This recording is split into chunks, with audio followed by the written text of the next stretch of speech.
Good afternoon. It's just gone 1 o'clock on Friday, the 8th of August 2025. Welcome to UK Column News. I'm your host, Charles Mallett, and I have with me in the studio today Patrick Henningsen. Welcome to the programme, Patrick. Great to be with you, Charles. Good stuff. And we're going to be joined, I'm pleased to say, by Kit Klarenberg of the Grey Zone, who is in Belgrade, Serbia at the moment. And we will also have another contribution from Will Coleshill with one of his Willsey reports. Now, in the programme today, we're going to be looking at threat analysis by Dutch intelligence, particularly pertaining to Israel, also how the crossing of small boats is being weaponized on all sides of the political debate, as well as a look back at the events as they unfolded in the former Yugoslavia 30 years ago. We'll be covering the sabotage in the Baltic and the intelligence picture as it's seen by Russia, as well as the continuing battle or indeed interaction between artificial intelligence and free speech, and then on to Presidents Trump and Putin. Will they meet or won't they? And then a look at the battle lines being drawn in space. As I say, there'll be Willsey reporting from a recent event showcasing what's going on in young and inquiring minds, and then a piece on the continued plundering of the natural landscape and denial of access to it. But first, because it is a story that we've covered a lot over the last few weeks, a story that relates to the proscription of Palestine Action, the group now deemed to be a terrorist entity, and the Crown Prosecution Service have announced charges under Section 13 of the Terrorism Act 2000 of individuals from the 5th of July, the very day that Palestine Action was prescribed, for, quote, showing support for prescribed terrorist organisation Palestine Action. Now, Section 13, as we will have referenced before, concerns wearing of clothing and the display of articles. And the use of language here is undoubtedly designed to be enormously subjective. So this is from the legislation itself, and this is the wearing of clothing or using articles in such a way or in such circumstances as to arouse reasonable suspicion that he is a member or supporter of a prescribed organisation. So you can see where that can go. Now, for contrast, and indeed to maintain distance from the case as warned to do so by the CPS themselves, we're going to look at a tweet by Alistair Campbell from his Rest is Politics talk show, and this deals with Section 12, which of course is relevant to other means of support to a prescribed organisation. But the tweet here shows a picture of the now president of Syria, a known terrorist in his capacity as head of HTS, a subset of Al-Qaeda, but very clearly being supported by Alistair Campbell and Rory Stewart. I wrote to counter-terrorism police about this very issue and received no reply. So just to point out the specifics on Section 12, which says that a person commits an offence if he arranges, manages or assists in arranging or managing a meeting which he knows is to support a prescribed organisation, to further the activities of a prescribed organisation, or to be addressed by a person who belongs to or professes to belong to a prescribed organisation. Clearly, no action taken there, but when it comes to three people apparently supporting Palestine Action via the wearing of clothing, a completely different matter. I don't think anybody listening or watching will be enormously surprised by that, but it is nonetheless something that's very important to keep track of. So that's where we're going to start the programme. And I think providing public relations support for the former deputy head of ISIS probably should fall under that. One would think so. Arbitrarily or indeed speaking. hope so. Yes, exactly. But I'll now hand over to Patrick for the next update, as I say, concerning the Dutch intelligence. Sure. This is an interesting story, and we're going to be welcoming Kit Klarenberg in a moment to talk about it. But just going on to the situation at hand, the National Coordinator for Security and Counterterrorism in the Netherlands, in Amsterdam here. This is under the Ministry of Justice and Security. Look at what's happened here. Israel has been declared a, quote, terror threat. Pretty unbelievable. And I want to point people to this article here. I'm somewhat surprised to see this, but there seems to be a slow-moving trend around Europe and little baby steps in terms of putting and isolating Israel into a corner. Dutch intelligence flags Israel as a, quote, state threat. Kit Klarenberg, this is up at Global Delinquents. This is Kit's Substack publication here. Go up to Substack, just type in Kit Klarenberg or global delinquents, and he'll bring you right to his archive here. Pretty unbelievable. I want to bring onto the program right now Kit Clarenberg. He's also editor of the Grey Zone UK, and he's also published in a number of excellent publications like Mint Press News and others. Kit, welcome to the program. Kit, explain to us how this came about. I find this to be extraordinary, especially considering the really strident and aggressive rhetoric by European leaders in support of Israel since October 7th, 2023. Explain to us what's happening, Kit. Well, I mean, it's a pretty extraordinary development, but I mean, NCTV, which is Amsterdam's counter-terror intelligence agency, every single year it publishes an assessment of quote-unquote state threats to the Netherlands, and it has named Israel as a threat to the Netherlands for the very first time. And this comes at a time when Amsterdam is also leading the charge within the EU against Israel, calling for a reappraisal of the EU's relationship with Israel, calling for the end of trade with Israel, and among other measures. It must be stated that the Netherlands has historically been very pro-Israeli and has served as a key nucleus for Israeli lobbying within Europe and beyond. The Netherlands is home to a number of very powerful EU, UN, organizations, and therefore has been a kind of jumping off point for the Zionist entity for a very long time and its lobbying work. So this is a pretty, as I say, a pretty extraordinary development. And we're going to bring one of those shady organizations here. I'll bring this up on screen. The NGO Monitor, adorned with EU flags, but on closer inspection, just going to the contact page, this is actually based in Jerusalem, in Israel. This is one of those instruments you're referring to, Kit, based in Israel, but very active and organizing activities against Palestinian support in countries like the Netherlands, which you pointed out in your article. Go ahead, Kit.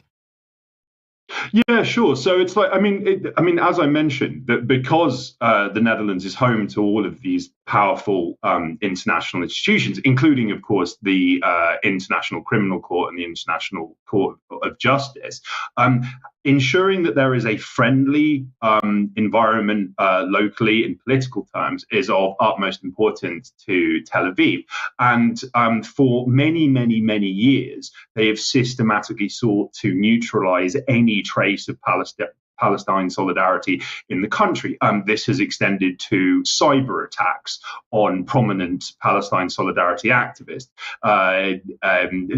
physical threats, all manner of skullduggery, but most prominently smear campaigns. You mentioned NGO Monitor. NGO Monitor, and the Dutch government has acknowledged this.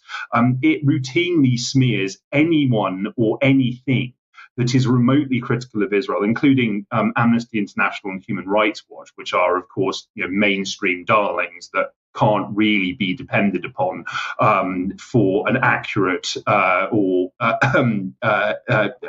accurate view of human rights in the world. The slightest criticism of Israel, these people and organizations get smeared as anti-Semitic and in bed with Hamas. And this has been a very, very successful, devastatingly successful strategy that has been deployed over and over and over again. Over the years, it has led to organizations having to shut down. NGO Monitor has successfully lobbied the Dutch government to cut funding for Palestinian organizations. The current kind of volte-face, for want of a better word, on Amsterdam's part is unprecedented, and I do think that it could lead to a wider unraveling of the Zionist lobby's influence throughout Europe, because increasingly governments are waking up to the fact that yes, the Israeli lobby is a deeply mephitic influence on politics and society. The report in question from NCTV, it hones in on what I would consider it was shocking, but it was a relatively minor chapter in the Dutch Israeli lobby's litany of shame, actually, where in late 2024 there were riots in Amsterdam by Israeli football hooligans. The Tel Aviv moved very quickly to try and shape media and political narratives around what happened. To try and frame it as a kind of Nazi-style pogrom, when in reality a bunch of thuggish far-right Israeli football club ultras turned up in Amsterdam specifically to cause trouble. They tore down Palestinian flags. They attacked Muslim residents of the city, of which there are a great many, including women, and they chanted absolutely repulsive, racist, anti-Arab, anti-Muslim slogans and cheered on the IDF. But yes, in the scheme of things, this is relatively minor.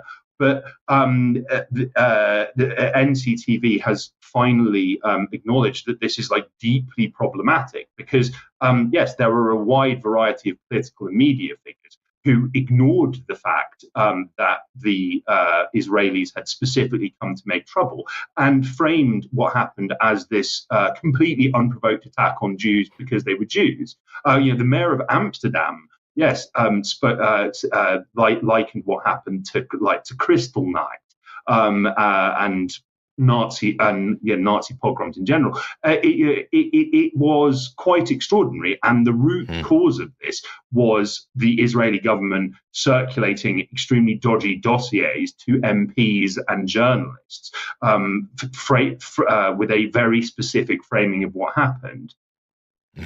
Indeed. And also, just to add to what Kit was saying about the trend real quickly here, Netherlands notifies Israel to call to suspend a trade agreement, a trade association agreement. So that's part of that European trend, Charles. So things are gradually moving. But thank you, Kit, for that, report. Yeah, thanks, Patrick. And just sticking with the theme brought out there of sort of whipping up tensions, this is absolutely something that's been going on over on this side of the channel, with both the Prime Minister and the Home Secretary talking tough, one might say, on what they're describing as smuggling gangs, suggesting that they are indeed taking action, that people are being detained and all the rest of it. Of course, a year ago, this was very much a political and social flashpoint, as it's becoming this summer. And the main point here is that they're shifting focus from the policy of migration and concentrating on a very, very small detail, which they're describing as these smuggling gangs, rather than focusing on the area of concern in the country, which of course is the migrants themselves and indeed where they're going and where they've come from. But the intent here to stoke fear and division. But we'll just listen to what the Home Secretary had to say on the matter, and please listen with a questioning ear and think whether or not you do endorse exactly what it is that she's saying.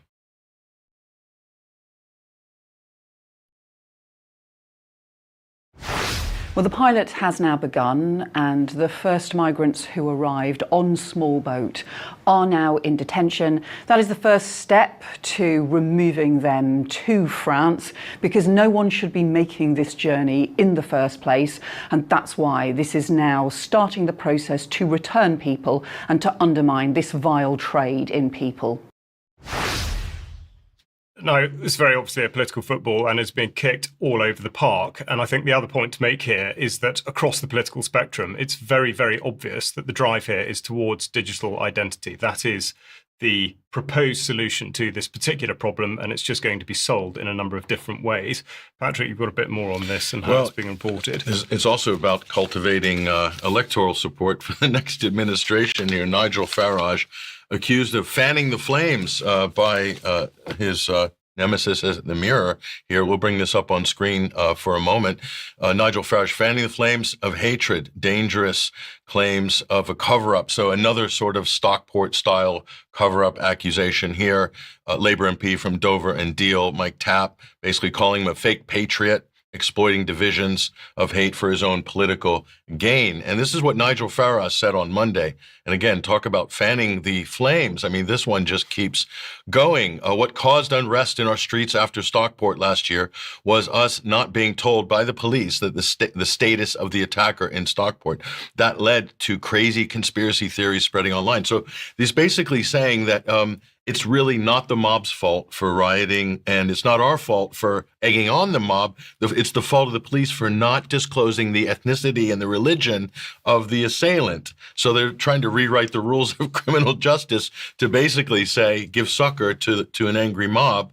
And Douglas Murray made the same exact argument at the time to justify his egging on of the mob, as did Tommy Robinson. Yep. So we're seeing this pattern develop. Absolutely, playing out exactly like it did last year, and just qualified that is Southport, not Stockport. Stockport, yes. Okay, now what we're going to do is take advantage of having Kit on the programme, and indeed, as I mentioned at the opening, the events in Yugoslavia 30 years ago were very much dominating the headlines. And Patrick, you're going to give us more on that. Well, yes, and we're looking at, we'll bring this up on screen here. The Yugoslavian War, obviously, people should understand that's 1991. To 1999. Sorry, typographic error there. But just to reiterate what the map looked like at the time, the breakup of Yugoslavia here, and they're talking in the news about the 30 years since Croatia's, quote, War of Independence. This is German state media, of course, but other outlets in Europe are saying something different. 30 years on, Operation Storm still divides the Balkans. And here I want to direct people to Kit Klarenberg's piece here at the Gray Zone. U.S.-backed ethnic cleansing of Serbs, top diplomat secretly told Croat leader. Let's bring Kit Klarenberg back onto the stage to talk about this. Kit, interesting development here, new documents, new information, or information that hasn't been looked at, but maybe was there. Explain to us what's behind this story. Mute. Mike. So, yeah, sure. So August 4th marked the 30th anniversary, of Operation Storm, which is, very few people in the West know about. I'm quite surprised that there's been any critical media coverage of this whatsoever in the mainstream, but as you just demonstrated. But yeah, it's little known outside the former Yugoslavia, but it was a US planned military strike, which removed the entirety of Croatia's Serbian population, which is 300,000 people. Many were forced to flee on foot. The elderly and infirm who couldn't run away basically just got killed, and all of their property was either burned to the ground or stolen by Croatian forces. And yeah, it was the product of the US backing neo-Nazi forces and using them as quote unquote junkyard dogs to break up Yugoslavia. Does this sound familiar at all, to what's currently happened, or what the Western powers planned to happen in Donbass, but hasn't really worked out since February 2022, if not, February 2014, when the Ukrainian government was overthrown by a CIA, NED, MI6 coup? Yes. Yeah. Well, the blitzkrieg that was planned that Russia intervened to prevent on February 25th, 2022. Of course, that's totally denied by the West. But Madeleine Albright and the entire U.S. foreign policy apparatus was very anti-Serb. So they're denying a Nakba effectively of the Serbian population in Croatia. That's effectively what happened there. And it's interesting. We'll bring up on screen here. This is Richard, we'll bring this up, the diplomat from the United States, Richard Holbrooke, who was a leading U.S. diplomat at the time, admits, we said publicly that we were concerned, but privately, you knew what we wanted. And he's talking here to, I believe, he's had a conversation with Tudjman, I believe was the leader in Croatia at the time. So it's admitted, Kit, the United States backed an actual pogrom in Europe not so long ago, 30 years ago.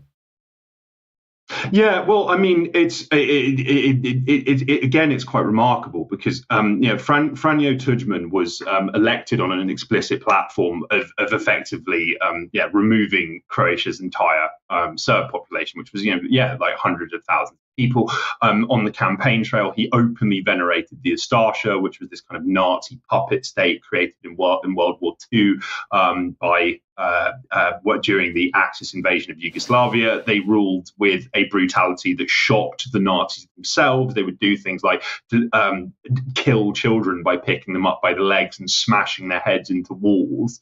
They had dedicated camps for slaughtering women and children.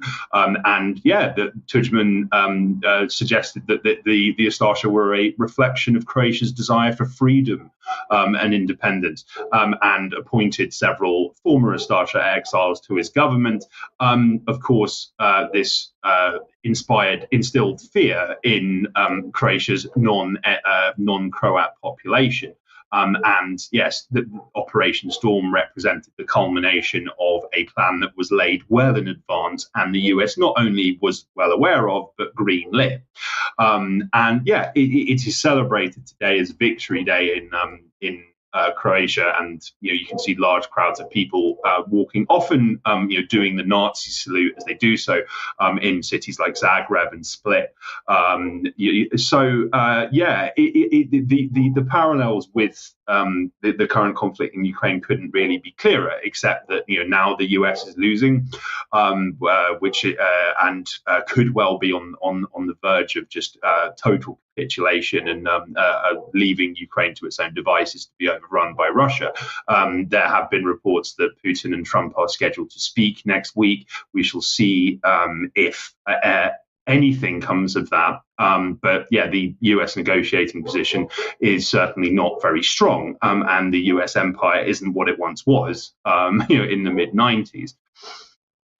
Yeah, I think, thank you, Kit. It's a very important story. It's also important to put this important historical event into context. So much of what's happened in Europe and the Balkans and now Ukraine, it's the West and Britain and some of the European NATO members always exploiting all of these tensions that arose during the early part and middle of the 20th century, and still trying to get mileage out of these divisions that were created from past wars. And it seems like they're coming to the end of this playbook. Hopefully that's the case. Yeah, really important. And with such a sort of constant battering from the ever-evolving news cycle, people are so quick to forget. And I think that it's exactly right to make sure that people don't forget what's happened and do have an accurate version of events. So, Kit, thanks very much for that. And that article's at the Grey Zone. Yes, it is. And there'll be links. Sorry, all of this that's been referred to will be linked in the show notes. So do go there. And on that subject, delighted as we are to have you watching the news programme. I wonder how much use you're making of the UK Column website.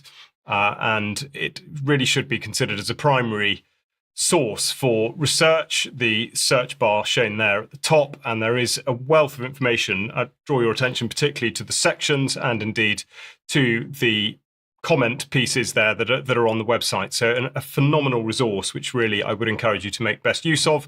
Now, also, we would be very pleased to have you on as a member, and indeed that is the only way in which we are able to fund what it is that we do through our membership subscriptions and indeed donations. So there's a big button there on the front page of the website helping you to do that. So please do consider joining us and becoming part of the family.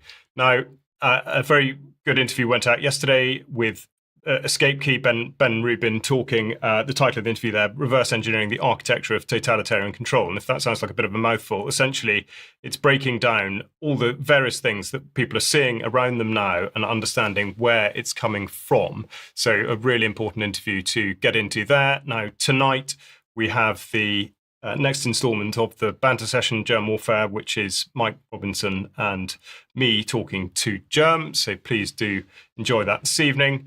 Then, as spoken about before, we've got the Hope Freedom Music Festival over the August bank holiday weekend. And if you have not yet got a ticket, then you're in luck, because with the discount code UKC20, you can get 20% off. So please do consider doing that. And we've actually got a video of Katie Jo and Sadie talking about the festival itself. So we'll just play you a quick clip of that. The talk tent is back to back with fantastically inspirational speakers. UK Column Takeover. Saturday, Philly J. Lay, it's all about health on the Sunday. Monday is all about spirituality with Giles Bryant. You're going to walk away feeling uplifted, 100%. feeling amazing because you've been around like-minded people for a whole weekend. We are lucky we get to experience that all the time. Yeah. But if you haven't, or you don't get that very often, you need to fill up your tank Yeah. of feel-good energy. So get your tickets there. We will be there. Just to reiterate, we will absolutely be running that talk tent on the Saturday, and it'll be a phenomenal day and a phenomenal festival. So once you've got that out of the way and August has passed, the next thing to think about is October and indeed York, because we've got our next on-location event happening there, which is going to be an extremely exciting day. The focus of the day is going to be health, and we've got an amazing array of speakers, which we will be starting to announce soon. So make sure that you remain watching until the very end of the programme. Hint, hint. But it's going to be an in-person event with a great, absolutely lovely venue and a large audience in person, and there'll be an evening session as well, so you can join us for that too. But I would recommend that you get on with it because tickets are selling very quickly. We've sold well over half now, and we are expecting to sell that out. But don't worry, there is a live stream as well if you're unable to get there in person.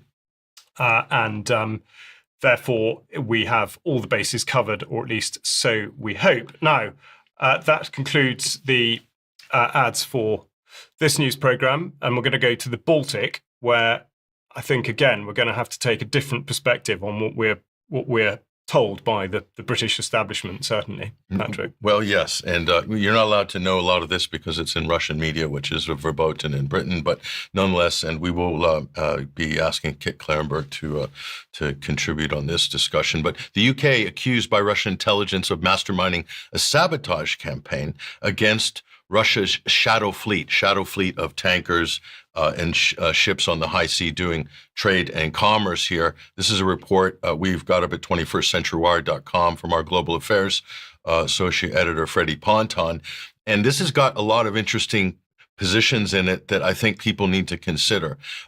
We're calling this the NATO lake, obviously, with the addition of Finland and Sweden. This has completely changed the security architecture of the Baltic environment, made it a lot more hostile for Russia. And this is a report by the Russian SRV, their intelligence services here. And this is interesting. NATO allies preparing for large-scale operations against Russia's so-called shadow fleet. And that's what's in here. There's the report. We've got the translation in PDF form, which you can go and read there. And also, what's also interesting about this, and this is where the conversation is going to get a little dicey. There's Keir Starmer, the British Prime Minister, and what's he saying here? Well, we'll bring on actually. We're going to bring back a quote from Keir Starmer. There it is. The threat from Russia to our national security cannot be underestimated, Starmer said. That is why we will do everything in our power to destroy the shadow fleet operation, starve his war machine. So his shadow fleet, his war machine, so they're personalizing this to Vladimir Putin, like Saddam Hussein style and Gaddafi style, starve his war machine of oil revenues and protect the subsea infrastructure that we rely on for everyday lives. Charles, subsea infrastructure. What's the Nord Stream pipeline? Does that count as subsea infrastructure? I'm certainly no expert, but I would think that it might fall into that category. Yes, I find this to be quite unbelievable here, and this is dovetailing with this. Donald Trump's hitting India with 50% tariffs. 25 extra 50 in total for Russian oil purchases. So that's coming via Russia's, quote, shadow fleet. So this is a coordinated operation between the British and the Americans and NATO, full stop. Now, we've got a video here from Chris Donahue, NATO command of NATO land forces here. Listen very closely. If you look at Kenigrad, and it's, you can argue back and forth, but it's about 47 miles wide, surrounded by NATO on all sides. There's absolutely no reason why that A2AD bubble, to deter Russia, we cannot take that down from the ground in a time frame that is unheard of and faster than we've ever been able to do. We've already planned that, we've already developed it. The mass and momentum problem that Russia poses to us, a problem that we could get faced anywhere else in the world. We've developed the capability to make sure that we can stop that mass and momentum problem, approximately 22 divisions worth of capability. And then, of course, all of us have to make sure that we have offensive capability. That was this week, Charles. That was this week. So a NATO commander openly advocating for offensive operations against Russia that would definitely trigger a potential thermonuclear exchange and World War III. Unbelievable here. And for further perspective on this, back in June, Kit Clarenberg published this with the Gray Zone: Secret British Plans to Defeat Entire Russian Black Sea Fleet Revealed in Leaks. So let me bring Kit back. Kit, so it's there's no secrets about what the agenda is here. Now they're doing this openly. Russia's not advocating to attack the United States openly and how they're going to, take out the U.S. fleet in Hawaii or even in Bahrain, but yet NATO's doing this to Russia publicly. That plus what you've been sharing with us in the previous months, we'd like your perspective, Kit. Yeah, well, I mean, I'm amazed that first at Russia's restraint, but also the fact that it's taken them so long to publicly discuss the fact that Britain is behind all of this.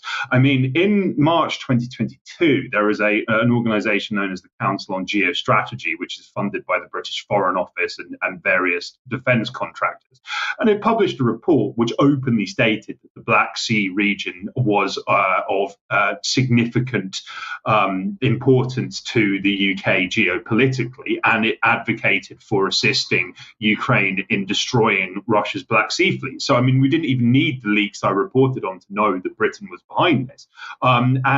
Yes, there are numerous passages in the leaked files I reported on, which have very clear relevance to what's been going on. So, I mean, this didn't get much coverage in the Western, or the English language media. But in February, there was a spate of explosions on tankers in the Mediterranean that had recently stopped at Russian ports and were ferrying Russian goods, particularly oil, around the world. Italian investigators, openly stated that they suspected that Ukraine was responsible for this. Now, in the leaked, in the leaked files that I reported on, there's all sorts of references to training the Ukrainians to use deep sea divers to attach limpet mines to Russian ships in the Black Sea to sink them. Of course, they're going to be using this capability elsewhere. What's interesting about the Ukraine's preponderant focus on attacking Russian shipping in the Black Sea is it actually has no battlefield benefit for them whatsoever. I mean, they might get a propaganda boost out of it, but it doesn't change the reality of the front line in Donbass. But they are expending, a large amount of people and resources, often on suicide missions, to try and attack Russian shipping, Russian military bases, and Russian territory in that region. As I've also reported for the Grey Zone, I mean, the entire Krinky operation, which was a catastrophic disaster ranking amongst one of the worst military disasters in modern history. This was all masterminded by the British. It was British-trained Ukrainian Marines who were doing the fighting and dying, mainly dying, using British equipment, and they were trained in Britain itself.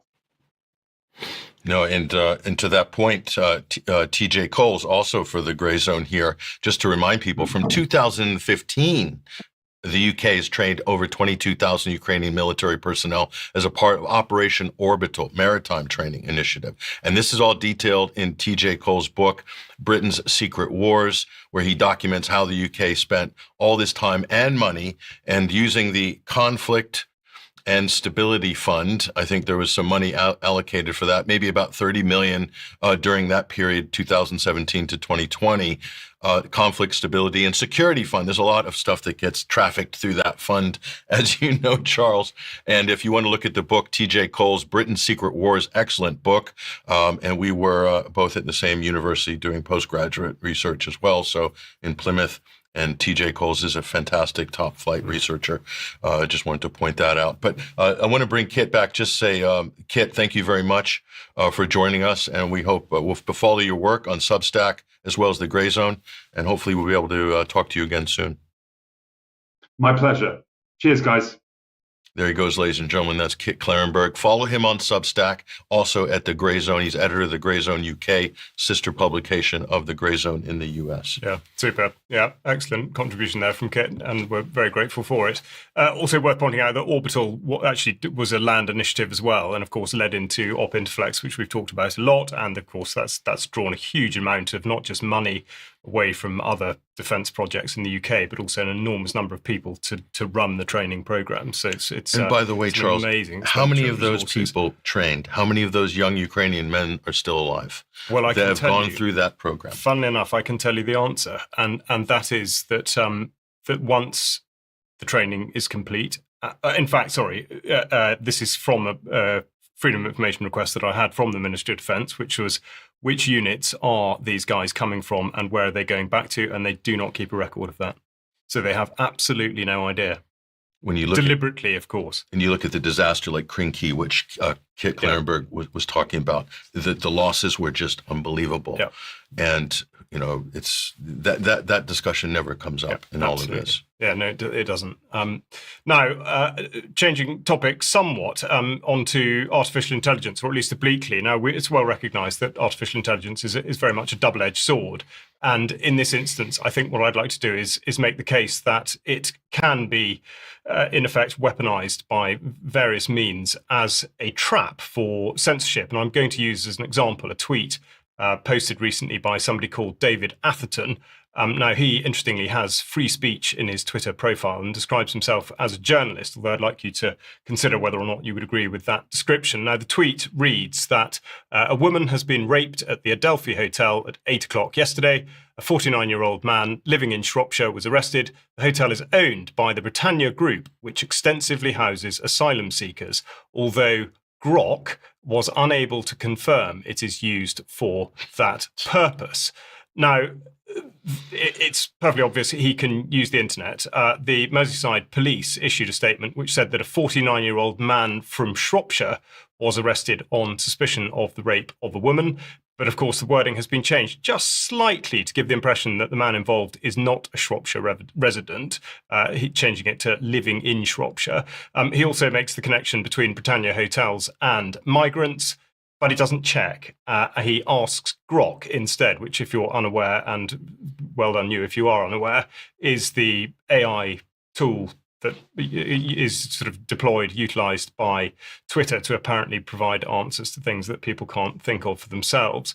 And the algorithm, on top of all this, rewards this tweet with 469,000 views, which is a really important point to make, because in considering what the comments might be about, I think it's fairly obvious that the insinuation here is such that he is certain that he knows the identity or indeed the ethnicity of the suspect. But of course, had he done a little bit more research, he would have found that Britannia Hotels has on the website the Adelphi Hotel listed clearly, a hotel that one can book at and indeed get in touch with and find out that it's not a migrant hotel. So free speech written down in your Twitter bio is all well and good. But of course, the point is that careless and indeed speculation of a willfully inflammatory nature is really asking for the type of censorship that the regime has no trouble in dishing out.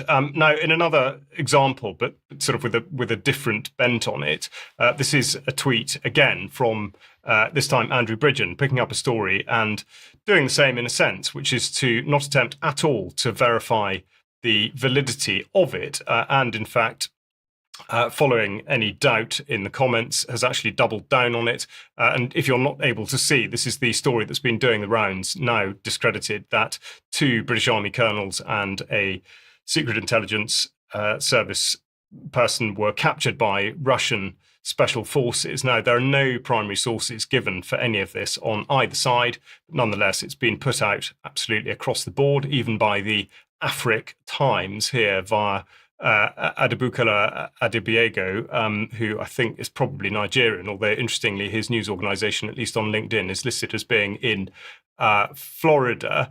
Now, this has been reported as coming from the Norwegian Steigan paper, which has issued a correction. But of course, the point here is that these corrections are never, ever brought through the mainstream. So instead, the story is discredited. All those that put the story out are discredited. But what I want to point out is the use of AI. Now, this is the photograph that went with the article, which at first glance might well look like two British colonels. But I'll just take you around the photograph by means of this red arrow, which if you can't see it, I apologise. But you'll notice how the passports, first of all, don't have actual proper text on them, but they appear to be hovering in the air, very obviously not actually resting on the knee. Furthermore, that is not the type of belt that would be worn by a member of the armed forces. That is not a piece of issue kit. And again, the belts are different from one another. Again, we have a missing piece of the uniform. There would normally be a rank slide at that point on the current iteration of the DPM. The pattern itself is also wrong, so that's another tell. And then a question is, what is this? I think it's supposed to suggest that it's part of a PRR radio set, but of course, there is no such device that looks exactly like that. So again, sort of slightly unanswered.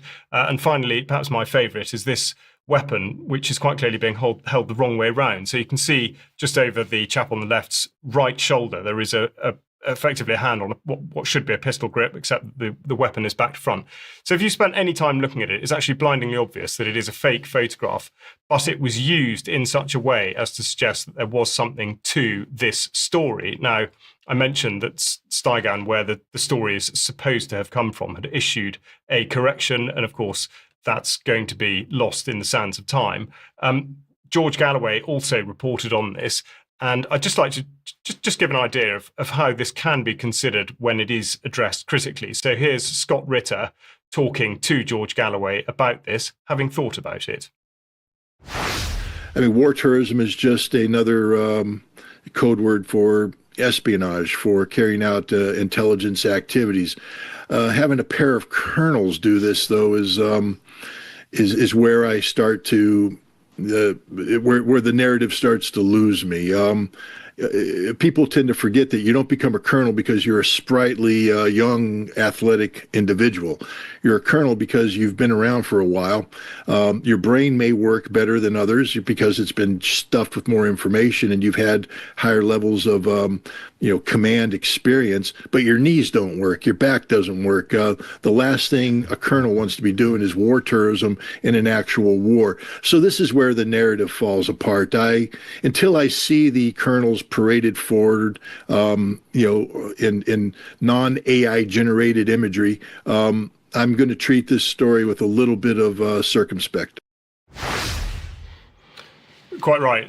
It just illustrates how AI can be used for nefarious ends. Indeed, had the story had any veracity to it, simply by putting out artificially generated images, could sow that element of doubt and make it look like it wasn't real. And I would just conclude by saying the reason this is important is because, of course, the Online Safety Act is dealing with all these sorts of issues and indeed suppressing free speech absolutely across the board. So I would encourage you, if you haven't done so already, to sign this petition, which is on screen now. There'll be a link in the show notes, which is to repeal the Online Safety Act. And as of, I think, first thing this morning, just over 500,000 signatures. So I think a long way to go yet, but something very important that we keep pushing. And I might add, even George Galloway got roped into that story and tweeted about it unknowingly. So a lot of top accounts basically took the bait on that. And a lot of them have come back and acknowledged that that was a mistake. So fair play. Indeed. But this is fake news, and it could be generated by humans or it could be generated by AI. The Grok thing really scares me. And I always warned about that, is that the final source of truth cannot be an AI engine. And this is what Elon Musk's vision of the future of news and media is. He says in the future, Grok will be the source of truth. Yes. He's quoted as saying that. We showed this as well previously on the program, Charles. So yeah, a lot to talk about there in the future. Let's continue that debate. But very briefly, I'll just mention this. There's meant to be some kind of a summit between Trump and Putin. Much has been made of this, of course, and with all difficult divorce proceedings, Charles, what do you do with the kids? That's the big question. And Zelensky is the other part of that tripod. So Trump and Putin, this is a couple of days ago, to meet in coming days. And then suddenly, Charles, it changes, and it's now Trump's Ukraine deadline for Putin arrives, and uncertainty remains over the possible meeting. So now they're arguing over it. And this is exactly what I had said on Daniel Davis's podcast yesterday, is I said, I don't believe any of this, because I know the Russians don't really regard Zelensky as a party to any enduring political or negotiated settlement. So he's the problem, actually. So this is just going to get kicked back, I think, to square one again, and we might be in another protracted cycle of not knowing what's going on. And in the meantime, nuclear threats are being made here by Trump, threatening, basically telegraphing U.S. nuclear deterrent submarines carrying nuclear-tipped Tomahawk missiles, or even conventional missiles, telling him where he's going to park them to basically send a message to Medvedev and to the Russians that the U.S. is a strong nuclear force and they mean business. I mean, what on earth is a U.S. president doing, engaging in this type of rhetoric on social media? I can't think of a worse thing that a chief executive of a world superpower, especially the global hegemon, could be doing at this particular time in history. But then again, I'm not on Trump's cabinet team, so I really don't have much input in the matter. We just have to sit back and cross our fingers that World War III isn't going to kick off. Yeah. There's something in the air, that's for sure, and that leads well into what I'm just about to talk about, which is what's being described as space blindness.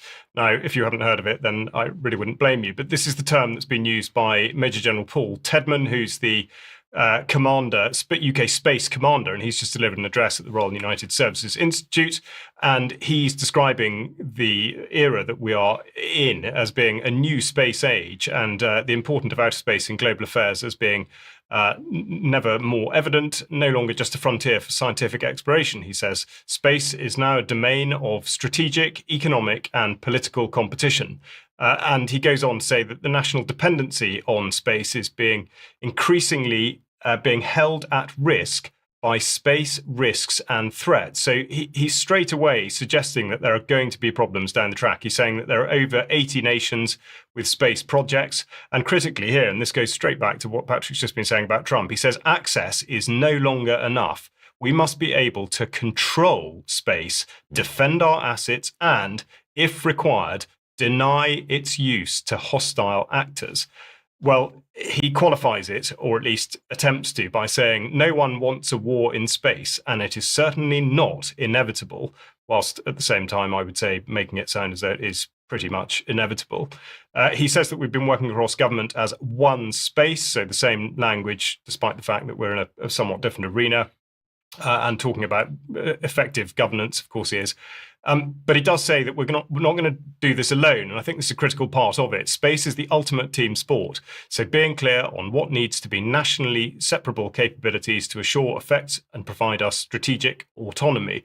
Now, I won't go on and overquote what he says, but a critical part of this is the fact that in order to do all this, he is completely and utterly reliant upon corporations, and he has no control over what they're going to do, or indeed how they're going to regard him and his plans in the future.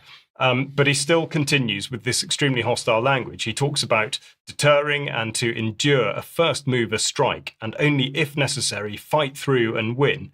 So this is incredible language, really. But it coincides with an announcement about high-altitude balloons, which again are being considered to be a defence capability. And they say that they're developing uncrewed high-altitude balloons to conduct intelligence, surveillance and reconnaissance missions. And again, here we go, the same old refrain, boosting national security and delivering on the government's plan for change. Now, the future use of balloons could, they say, support operations and reliable communication, as well as providing information for weather forecasting and climate research. So the sense that defence and meteorology are intertwined is, of course, something we've talked about quite a lot in the past, but interesting to see that it crops up here. And the other thing I would like to draw your attention to is that the nuclear deterrent video here shown on screen has just been re-released by the government, literally in the last couple of days. And one might question, given again what Patrick's just said and the rhetoric that's coming out of Space Command, why exactly, in the shadow of the Strategic Defence Review, of course, published within the last month, why all this would be coming out now. Now, the other thing to draw your attention to, which again is very much related to this, is Skynet. And I reported on Skynet 5 last year, described as a satellite communications capability. But now we're on the next iteration, which of course is Skynet 6. And it says that it will adhere to the concept of allied by design. And this is something that David Ellis wrote on for UK Column some years ago. To understand where it's all come from, you can go and engage with that, but they say that it's going to have continued engagement with NATO through the Five Eyes, Australia, Canada, New Zealand, UK and US, and other mission partners. Now, going back to the teamwork element, the vulnerabilities of these sorts of programs are monumental because, of course, the Skynet capability is being developed and manufactured by Airbus and Space UK and is scheduled for launch, like all the other things, by SpaceX in 2027. So if the wind changed direction and Elon Musk decides that he doesn't actually want to support this anymore, then the entire operation is dead in the water. And I just sort of to create a little bit of thought on this, I just draw your attention to the fact that Israel are talking about a successful launch for their Draw-1, the national communication satellite, which of course has been enabled by SpaceX. So it's very easy to see how by inviting people to get involved, which they do at the bottom of their guidance about this, what sort of people will be coming forward and for why. So something I think we'll talk about more. Will the operation be dead in the water, Charles, or will Elon Musk be dead in the water? Well, there we are. Does he have an option? That's an extremely good question and a very good question. But just the element of corporate controls, again, something we've talked about a lot before, it is phenomenal and it seems to be overlooked. It's never actually addressed. The assumption is made that this will just happen. And just quickly, Elon Musk boasted that he provides the backbone for the Ukrainian military on the front line with Starlink. So without Starlink, there's no Ukrainian military can't do any of what they've been doing against Russia. So it is really pivotal. And that's just one operation where they're using this and deploying this. It's happening all around the world. Yeah.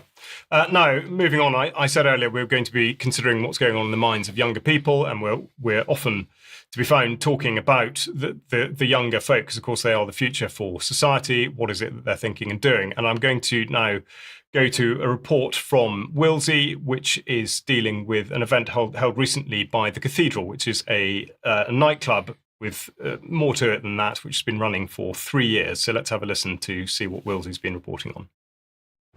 My name is Nika, and at the moment I'm a children's party entertainer. My name is Ben Weller. I work for an anti-abortion organisation called SPUC. I'm Preston Bates. I'm an independent journalist and entrepreneur. My name is Matthew Glamore, and I run this club, which is the Cathedral. Just come in for a little social meet-up. Haven't seen people in ages, so thought I'd come out with some like-minded people. Oh, down here tonight to meet some lovely people. Yeah, that's what I'm down here for. It's amazing. It's just good to connect with like-minded peers. Music and nice vibrations from nice people around. We're just here to see people and hang out, I suppose. It's impressive he's managed to get so many people on the boat. It's great. I love it. The Cathedral's third birthday! The Cathedral is a nightclub, but it's also a collective of audiovisual artists, and it's a cultural phenomenon. That's a mixed bag, I'll be honest. You meet some people who, quite honestly, I outright disagree with. You also find people who are humble. So the kind of people you meet is a variation of stubborn individuals with opinions that are willing to put that forward without being offended and bash different ideas out. Many seem like very open-minded. I mean, I could have a nice chat with them about everything, let's say. Not even just anti-vaxxer, anti-all pharmaceuticals. That would be pretty cool. I'd like some more friends who are anti-all pharmaceuticals. Pro-health in terms of taking care of themselves. Intelligent people that are down to earth, know their politics. They're genuine sound people. I do think that we all in general have a different idea of how we want to see this country improved and how we're going to put together our combined skills, initiatives, resources to actually make that happen. All sorts of different people here at the Cathedral. It's very much an open space, freedom of thought space, freedom of speech space. We have a wonderful, actually, resident communist this evening, which is really sweet, who's chatting away to some of the kind of dissident right. Really, that's what it's about, is building bridges between different belief systems, different ways of looking at the world, different ideologies. A nightclub is really about cross-pollination of different tribes. Artists, musicians, filmmakers, writers, but as well as technologists, podcasters, philosophers, theorists.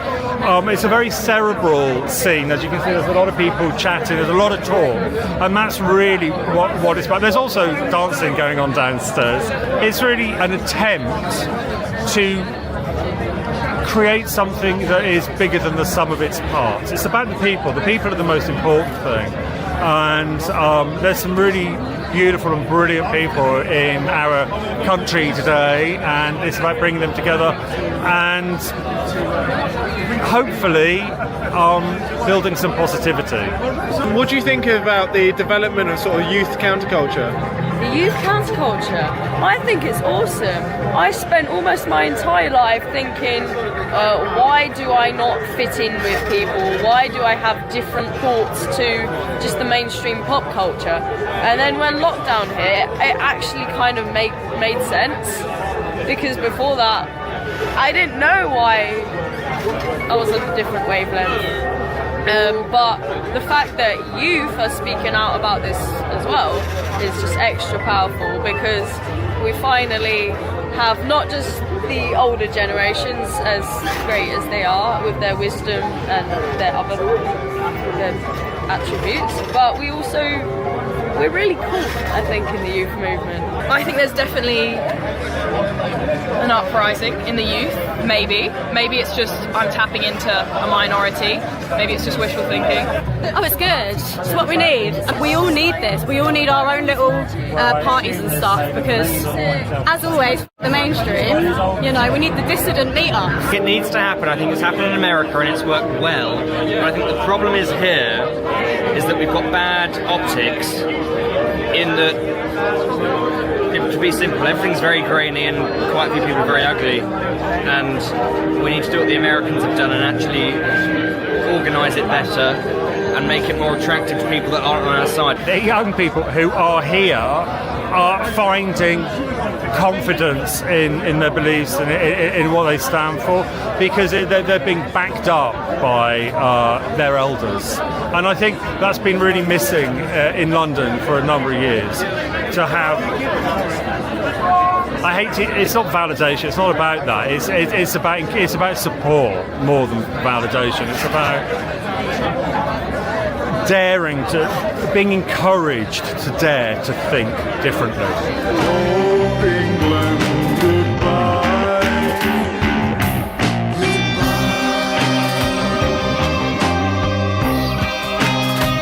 Oh, England, goodbye. Goodbye.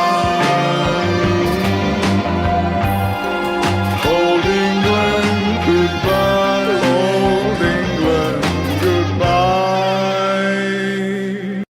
You need to wear swimming trunks in case you go overboard. Yes, man, we need it.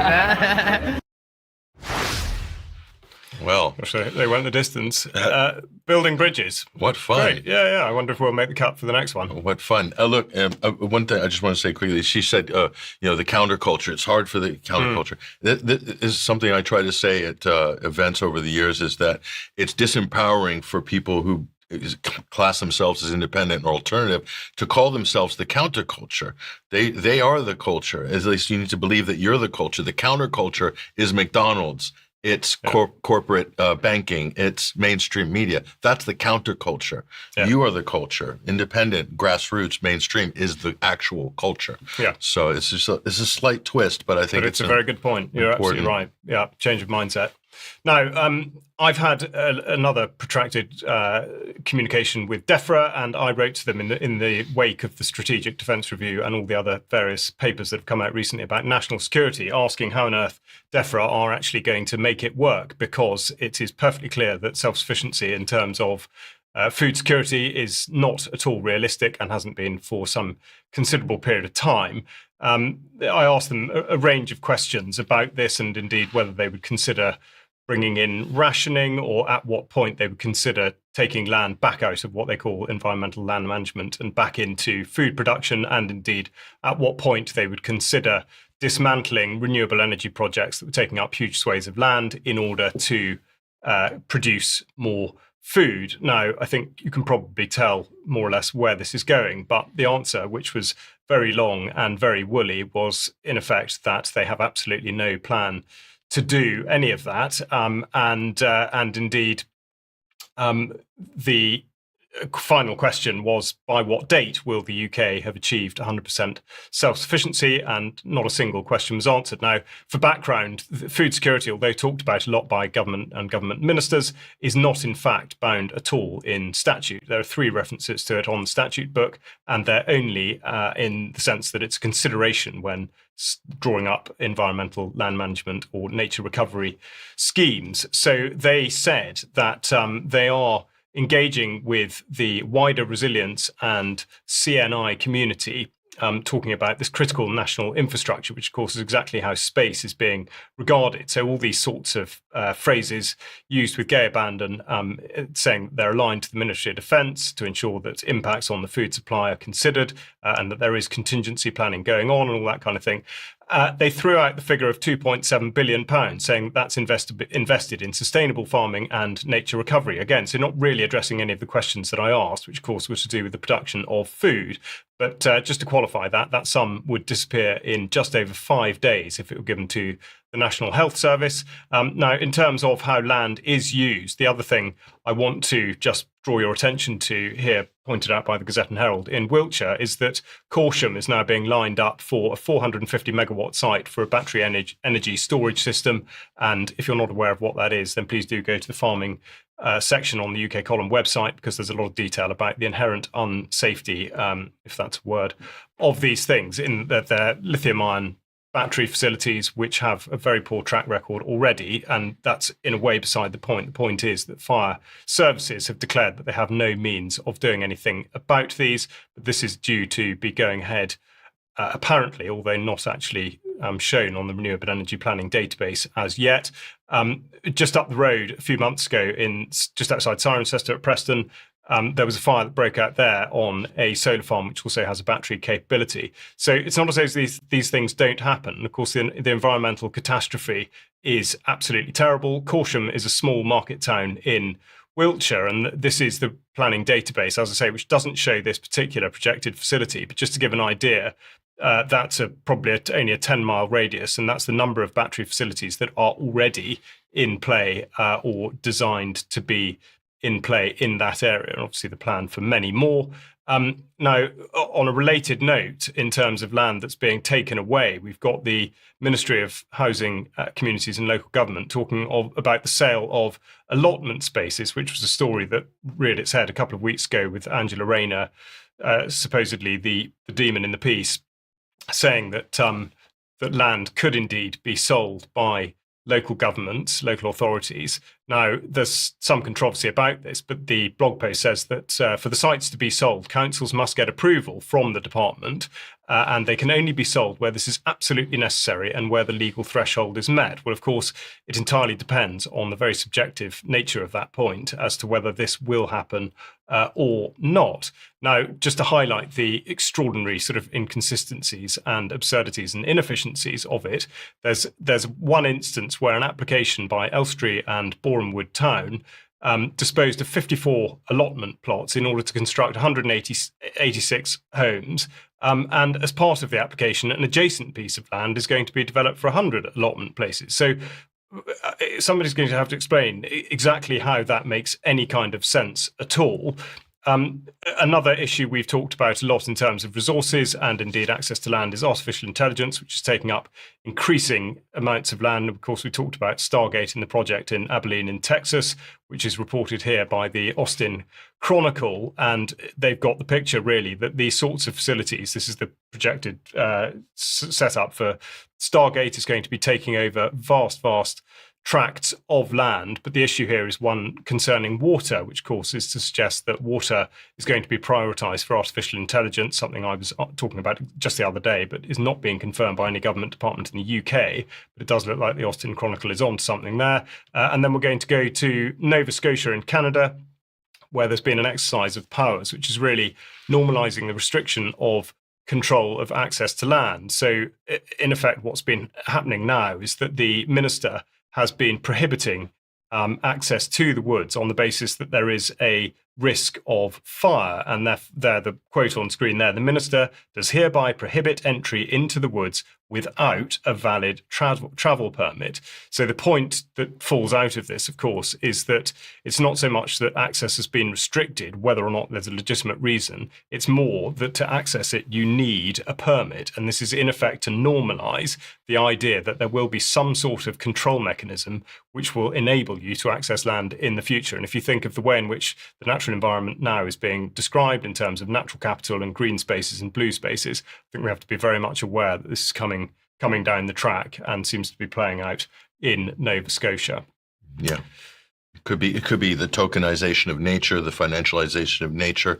These are Absolutely. all part of World Economic Forum future projections and programs. So we could see the convergence of some of these agendas through this type of mechanism. Absolutely right. Now, but to cheer the mood and to set you up for the weekend and to create more of a buzz about our event happening in October, I'm very pleased to announce that our first speaker that we are going to be talking about is Andrew Wakefield. Dr. Andrew Wakefield will be speaking at our event in York, and we are extremely excited about this. Andrew Wakefield, of course, almost single-handedly responsible for changing the way in which a huge number of people in the world think about vaccines specifically, but also pharmaceutical products in general. And indeed, he's going to be talking about what happened to him with his career after exposing what he'd found back in the 90s pertaining to vaccines, but also about a film that he has produced in recent years called Protocol 7, which we've talked about before. And I'm very pleased to say that if you have bought a ticket, you will have digital access to Protocol 7 after the York event, and that applies to you if you are buying a ticket for the live stream as well. And I've seen it. It is an absolutely phenomenal film. So just another reason to get a ticket, whether for the live stream or indeed for the in-person event itself. But Andrew Wakefield will be there. Please come along and listen to him. On that note, we will close out the programme. So I'll say thank you very much to Patrick for joining me in the studio. Very many thanks to Kit Clarenberg, and please do go and follow his material via all the various links in the show notes, and indeed to Willsey with another excellent report. And I just remind you that the Germ Warfare banter session will be going out at 7 o'clock tonight. If you are a member, please stay on for extra time, which will be in just a few minutes. And indeed, have a lovely weekend. And please join us for the news programme on Monday at 1 o'clock. Bye-bye.